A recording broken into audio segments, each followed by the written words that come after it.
Hello friends, welcome to study India. और आज हम बात कर वीडियो है, ठीक है। इससे पहले हम आर्टिकल 22 तक कंप्लीट कर लिया है। तो आज हम देखेंगे आर्टिकल 23 से आर्टिकल 32 तक, ठीक है। हमने अभी बात कर ली है तीन मूल अधिकारों की, ठीक है। पहले है समानता का अधिकार, दूसरा है स्वतंत्रता का अधिकार, तीसरा है अ, स- ती, तो तीसरा है शोषण के विरुद्ध अधिकार, ठीक है, जिसकी हम आज बात करेंगे। इससे पहले हमने दो मूल अधिकारों की बात करी, ठीक है, आर्टिकल 22 तक। आज हम बात करेंगे आर्टिकल 23, 24, 25, 26, 27, 28, 29, 30 और आर्टिकल 32 की। तो चलिए शुरू करते हैं आज का वीडियो। तो देखेंगे कि जो हमारा तीसरा मूल अधिकार है वो है शोषण के विरुद्ध अधिकार। इसके अंतर्गत दो अधिकार आते हैं, ठीक है। आर्टिकल 23 और आर्टिकल 24 इसके अंतर्गत आते हैं। तो आर्टिकल 23 क्या है? मानव व्यापार एवं बलात्संग से संरक्षण। आर्टिकल 24 है कार्य में बच्चों के रोजगार पर ये निषेध करता है, ठीक है। देखिए, उसके बाद आता है धार्मिक स्वतंत्रता का अधिकार, ठीक है। इसमें चार आर्टिकल आते हैं। आर्टिकल 25 बोलता है कि अंतःकरण तथा धर्म के और अभ्यास एवं प्रचार प्रसार की स्वतंत्रता। आर्टिकल 26 बोलता है धार्मिक मामलों के प्रबंधन की स्वतंत्रता। आर्टिकल 27 कहता है किसी विशेष धर्म को प्रोत्साहित करने के लिए कर भुगतान की स्वतंत्रता। आर्टिकल 28 कहता है कुछ शैक्षणिक संस्थाओं में धार्मिक निर्देशों अथवा धार्मिक उपासना के लिए उपस्थित होने की स्वतंत्रता, ठीक है। देखिए, इसके बाद जो आता है वो है पांचवा है जो सांस्कृतिक एवं शैक्षणिक अधिकार, ठीक है। इसमें उड़ाते हैं। तो 29 कहता है अल्पसंख्यकों के हितों के संरक्षण की बात करता है। आर्टिकल 30 जो है अल्पसंख्यकों को अपनी शैक्षणिक संस्थान खोलने और उसको चलाने का अधिकार देता है, ठीक है। देखिए, संपत्ति का अधिकार आर्टिकल 31 में पहले था, इस ये मूल अधिकार था जिसे निरस्त कर दिया गया 44वें अमेंडमेंट 1978 के तहत, और उसे अभी कानूनी अधिकार बना दिया है अनुच्छेद 300 का क वहाँ डाल दिया गया उसे, ठीक है। और आर्टिकल जो 32 है उसे कहते हैं संवैधानिक उपचारों का अधिकार, ठीक है। तो चलिए डिटेल में देखते हैं। सबसे पहले शोषण के विरुद्ध अधिकार, ठीक है। आर्टिकल 23 क्या बोलता है? मानव दुर्व्यापार एवं बलात्श्रम का निषेध, ठीक है। अब देखिए, मानव दुर्व्यापार का मतलब क्या है? पुरुष, महिला एवं बच्चों की वस्तु के समान खरीद बिक्री, ठीक है। महिलाओं और बच्चों का अनैतिक दुर्व्यापार, इसमें वैश्यावृत्ति भी शामिल है, देवदासी शामिल है, दास शामिल है, ठीक है। और देखिए, मानव दुर्व्यापार को दंडित करने के लिए संसद ने एक अनैतिक दुर्व्यापार निवारण अधिनियम 1956 बनाया है, ठीक है। अब देखिए, बलात्श्रम, बलात्श्रम क्या है? किसी व्यक्ति की इच्छा के विरुद्ध उससे कार्य लेना, ठीक है। क्या है बलात्श्रम है? इसमें केवल शारीरिक एवं कानूनी बलात् स्थिति ही शामिल नहीं है, बल्कि इसमें आर्थिक परिस्थितियों से उत्पन्न बाध्यता भी शामिल है, ठीक है। कानून, इसके लिए क्या क्या कानून बनाया गया देखिए। बंधुआ मजदूरी व्यवस्था निरसन अधिनियम 1976, ठीक है। डायरेक्ट क्वेश्चन पूछता है कि बंधुआ मजदूरी का उन्मूलन किस एक्ट के तहत हुआ, कब हुआ? तो एक्ट है 1976 का, ठीक है। इसके अलावा देखिए, न्यूनतम मजदूरी अधिनियम 1939 भी इसके तहत पारित किया गया। का श्रमिक अधिनियम 1970 बनाया गया। समान पारिश्रमिक अधिनियम 76 इसमें संसद द्वारा लाया गया इसके लिए, ठीक है। अब देखिए आर्टिकल 24, आर्टिकल 24 जो है कारखानों आदि में बालकों के नियोजन का निषेध बताता है, ठीक है।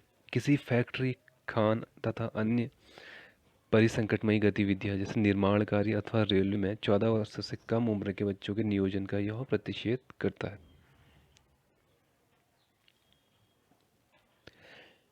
लेकिन यह किसी को नुकसान न पहुंचाने वाले या निर्दोष कार्यों में नियोजन का प्रतिषेध नहीं करता है, ठीक है।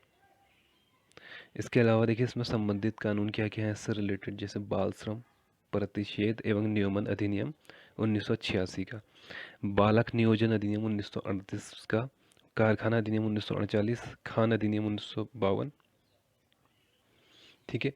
अब देखिए, एक बाल अधिकार संरक्षण आयोग अधिनियम 2005 पारित किया था, ठीक है। इसमें क्या है, बाल अधिकारों के संरक्षण के लिए एक राष्ट्रीय आयोग और राज्य आयोगों की स्थापना इसके द्वारा की गई है, तथा बालकों के विरुद्ध अपराधों एवं बाल अधिकारों के उल्लंघन पर शीघ्र विचारण के लिए यह काम करता है।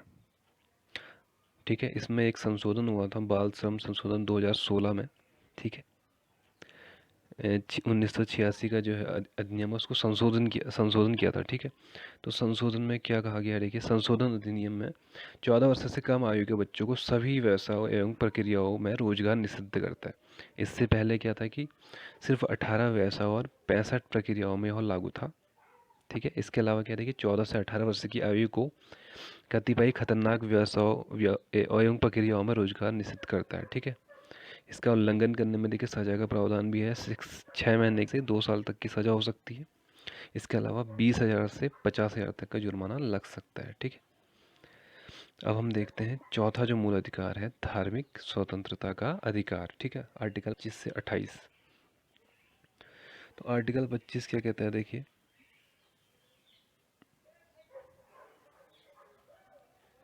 आर्टिकल 25 कहते हैं अंतःकरण। ठीक है। जिसे बोलते हैं इंग्लिश में कंसाइंस की, और धर्म के अबाध रूप से मानने और आचरण और प्रचार प्रसार करने की स्वतंत्रता। तो यह एक व्यक्तिगत स्वतंत्रता की ही बात करता है। ठीक है। कि मतलब आप कोई भी धर्म को मान सकते हैं। ठीक है। और उस धर्म का क्या कर सकते हैं, प्रचार प्रसार कर सकते हैं और उसका आचरण कर सकते हैं। ठीक है। जैसे कि आप अगर हिंदू हैं तो आप टीका लगा सकते हैं। ठीक है। देखा होगा मुस्लिम महिलाएं बुर्का पहनती हैं। उसी तरह जो सिख समाज के होते हैं, ठीक है, वो पगड़ी पहनते हैं, कृपाण होती है उनके पास। उसी तरीके से वो आचरण कर सकते हैं। ठीक है। उस चीज़ का तो उसके लिए पूरी स्वतंत्रता दी गई है और इसे व्यक्ति का स्वतंत्रता कही गई है। ठीक है। एक क्वेश्चन आता है, जो सिख धर्म में जो कृपाण धारण करते हैं वह किस आर्टिकल के अंतर्गत ऐसा मिला है, तो आर्टिकल 25। ठीक है। आर्टिकल 26 क्या कहता है, देखिए, धार्मिक कार्यों के प्रबंधन की स्वतंत्रता, स्थापना, संपत्ति, वैधानिक खर्च। तो यह सामूहिक धार्मिक स्वतंत्रता की बात करता है। मतलब आप अपने धर्म के लिए, ठीक है, स्थापना कर सकते हैं। ठीक है। मंदिरों की स्थापना कर, मस्जिदों की स्थापना कर सकते हैं। ठीक है। और गुरुद्वारे की स्थापना कर सकते हैं। ठीक है। आप एक समुदाय बना सकते हैं। ठीक है। धार्मिक समुदाय जो होते हैं बना सकते हैं। ठीक है। तो वो चीज़ है। आर्टिकल 27 कहता है कि धार्मिक कार्य पर जो धन होगा वो टैक्स फ्री होगा। ठीक है। उसका टैक्स नहीं लिया जा सकता। लेकिन देखिए, कुछ जो एंट्री फीस ली जा सकती है। ठीक है। मतलब एक एंट्री का शुल्क लिया जा सकता है, क्योंकि वह एक टैक्स नहीं होता है। ठीक है।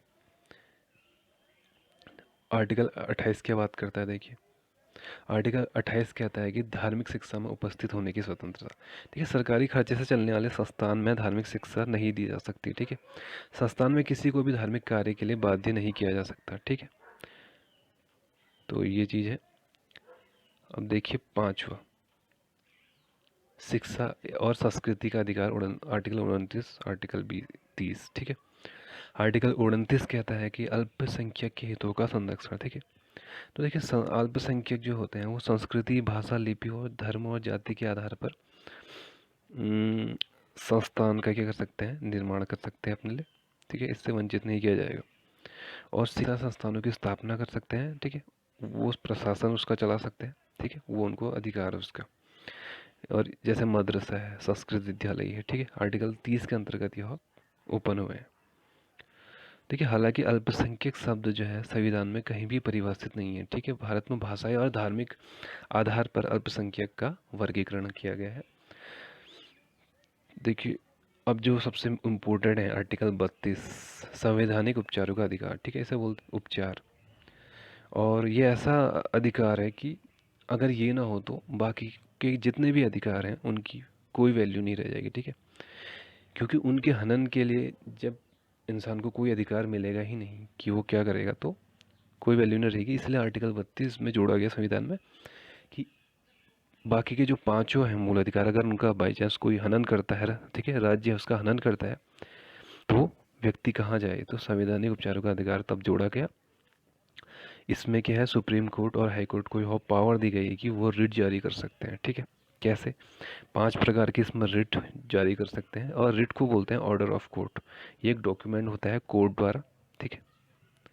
देखिए आर्टिकल सुप्रीम कोर्ट का आर्टिकल 32 के तहत और हाई कोर्ट को आर्टिकल 226 के तहत रिट जारी करने की शक्ति है, ठीक है। इसमें 5 तरीके की रिट जारी की जा सकती है, जैसे बंदी, प्रत्यक्षीकरण, प्रतिषेध, परमादेश, उत्प्रेषण और अधिकार परीक्षा, ठीक है।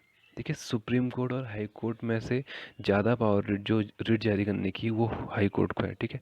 ठीक है, सुप्रीम कोर्ट जो है वो सिर्फ मूल अधिकार के उल्लंघन पे ही, ठीक है, वायलेंस ऑफ फंडामेंटल राइट्स के ही तहत रिट्स जारी कर सकता है, लेकिन हाई कोर्ट मूल अधिकार के उल्लंघन के साथ किसी और उद्देश्य को लेकर भी कानूनी अधिकार के खिलाफ भी जारी कर सकता है रिट, ठीक है। तो ज़्यादा पावरफुल कौन है इसमें? हाई कोर्ट है, ठीक है, अगर रिट जारी करने की बात करें।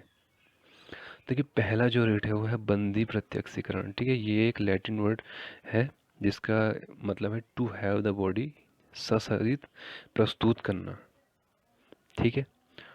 देखिए किसी भी अगर व्यक्ति को गिरफ्तार किया जाता है तो उसे 24 घंटे के अंतर्गत क्या होता है, न्यायालय में या मजिस्ट्रेट में उसे पेश किया जाता है, ठीक है। अगर कोई ऐसा नहीं करता तो क्या है, ये इसके मूल अधिकार का हनन है, मतलब यह उसकी स्वतंत्रता का हनन है। तो इसके खिलाफ क्या होता है, सुप्रीम कोर्ट रिट जारी कर सकता है। कौन सी? बंदी प्रत्यक्षीकरण, अगर उसे पेश ना किया जाए 24 घंटे के अंदर, ठीक है। और अगर वह गैर कानूनी रूप से गिरफ्तार किया गया तो उसे छोड़ दिया जाता है, ठीक है, उसे बिल्कुल उससे रिहा कर दिया जाता है। तो ये होता है बंदी प्रत्यक्षीकरण, ठीक है। किसी को आप ज़बरदस्ती अपने कब्जे में नहीं कर सकते। सेकंड है परमादेश, ठीक है, जिसे बोलते हैं मैंडेमस, ठीक है। ये भी एक लैटिन वर्ड है, इसका अर्थ होता है हम आदेश देते हैं, ठीक है। तो सुप्रीम कोर्ट और हाई कोर्ट, ठीक है, दोनों रिट जारी कर सकते हैं। तो ये जो रिट होता है क्या है, ये सार्वजनिक अधिकारियों को जारी किया जाता है। सार्वजनिक इकाई, निगम, अधीनस्थ न्यायालयी प्राधिकरणों या सरकार के खिलाफ समान उद्देश्य के लिए जारी किया जा सकता है। और यह रिट कब जारी नहीं किया जा सकता? निजी व्यक्तियों या इकाई के विरुद्ध यह जारी नहीं किया जा सकता। और नॉन कॉन्स्टिट्यूशनल जो डिपार्टमेंट होते हैं उनके लिए भी जारी नहीं किया जा सकता। प्रेसिडेंट और गवर्नर के लिए जारी नहीं किया जा सकता, और हाई कोर्ट के चीफ जस्टिस के लिए यह जारी नहीं किया जा सकता, ठीक है। परमादेश, तो परमादेश मतलब कोई भी अगर